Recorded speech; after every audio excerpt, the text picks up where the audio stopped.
একটা সুন্দর গজল বলবো। আপনাদের যদি ভালো লাগে লাইক শেয়ার কমেন্ট সব করে দিবেন।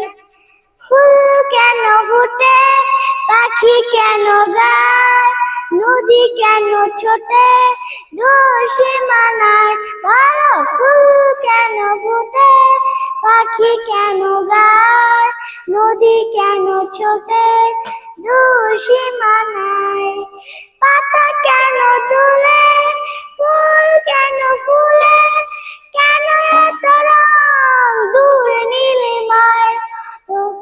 ফুল কেন ফুটে, পাখি কেন গায়, নদী কেন ছোটে, দূর সীমানায়। তারা কেন হাসে মমতা ঝরায়, চাঁদ কেন হাসে মমতা ঝরায়। আসসালামু আলাইকুম বন্ধুরা, বাই।